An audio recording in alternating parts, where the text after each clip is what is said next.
Alaric. I hadn't expected to reject Cara so suddenly. Everything with Lilia unfolded so fast, and I needed to do something to call a truce between the two she-wolves before things got really ugly. I didn't know it would hurt so damn bad. My chest feels like it's both caving in and exploding out at the same time. A mixture of fire and ice seems to flow through my veins, stabbing and burning. Gray's a wreck. I've never heard him like this. It's so loud in my head from his bellowing that I can barely think. I'm doing my best to ignore him, but if I'm totally honest, I'm not sure I'm doing too well either.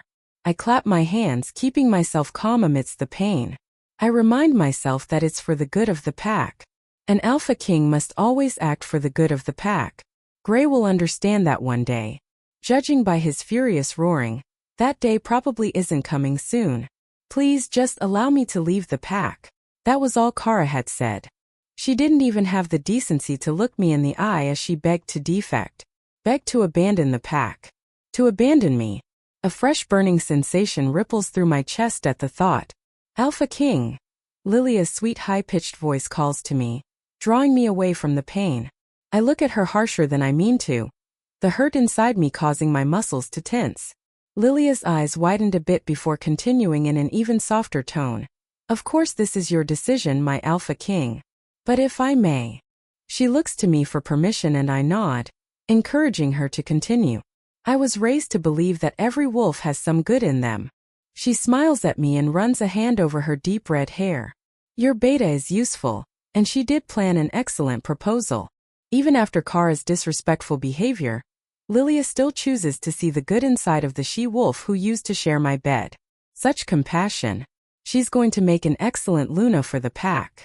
As a wedding gift to me, my Alpha King, Lilia says, please have Cara plan the wedding. I'll be there to watch over her shoulder. But it's going to be such a special day for the pack. I'd hate to see Cara's talents go to waste. I consider the idea.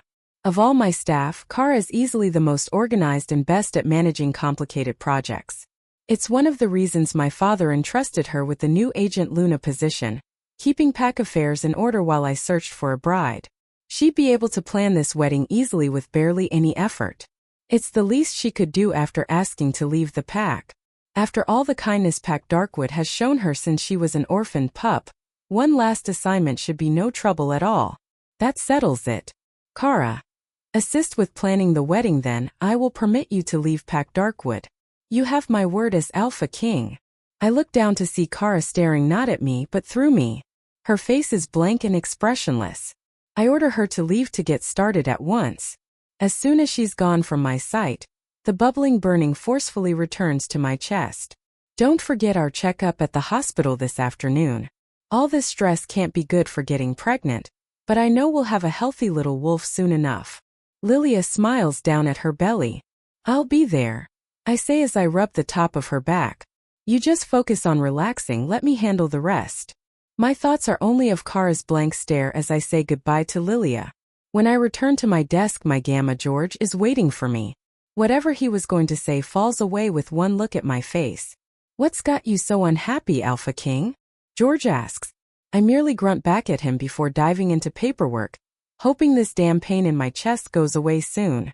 As I shuffle through tasks, I recount all the good things that have happened in the last few days. I found a wonderful, beautiful she-wolf to settle down with. I proposed and she said yes. I should be on top of the world. But a single question keeps popping into my mind.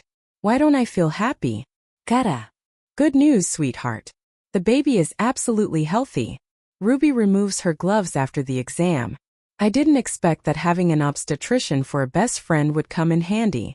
After the showdown at the office, I came to the hospital to see Ruby right away. The pain of severing the mate bond was so overwhelming, I had to check on the baby. Seeing my best friend, my honey as I like to call her, was just an added bonus. I had to disclose the secret pregnancy to Ruby, but I trust her with my life. No more than that. I trust her with my child's life. I still know a few curses, you know. I could always slip something into his tea. Ruby offers, half joking, half serious.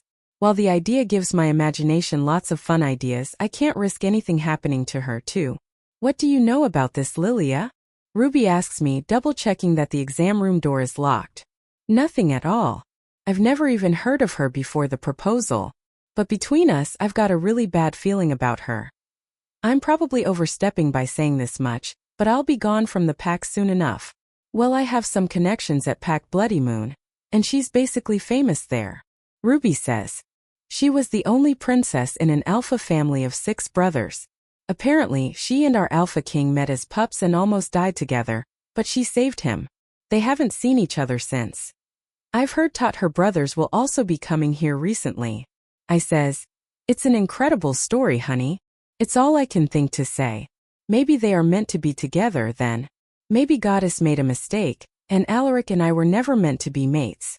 I just got in the way of Lilia and Alaric's fairy tale. Fresh grief washed over me, which Ruby senses almost immediately. She brushes a finger under my face. Chin up, sweetheart. Perhaps you might find more red-haired wolves out there. And who knows, maybe among them you'll find your real family? I'm sure there's a whole pack of red heads out there just waiting for you. She winks at me playfully. At least things can't get any worse. I force myself to lighten up and laugh for the first time in far too long. I leave Ruby's exam room feeling better, like a little seed of hope had been planted. I turn to leave and nearly walk face first into a very tall male. Neither of us must have been looking where we were walking. Excuse me, do you know where I can find Lilia Auburn? I look up to get a look at him and see his hair. His bright red hair. It's fiery and bold, not like Lilia's at all. Just like mine. We both seem to notice it at the exact same time. He reaches for my hand, pulling me closer and eyes examining my features. Who are you? I'm drawn closer. The slope of his nose, the curve of his jaw, he looks so familiar. He asked for Lilia. One of her brothers, maybe? I feel the unspoken invisible power radiating off of him. Like an alpha. Oh, this is Lilia's brother. The alpha king of Pack BloodyMoon. Something about me has captivated him because he's leaning closer and closer to my face. Searching my eyes. He's still holding my hand. If someone sees us in this position, they will definitely misunderstand that we have an ambiguous relationship. What's this? I'd know that deep rumbling voice anywhere. I turn around and see behind me Alpha King Alaric, my former fate mate. Alaric looking angry like a man possessed. Like a demon who just broke out of hell. And he's staring daggers at our clasped hands. Oh shit. Cara. Alaric repeated. What are you doing with him?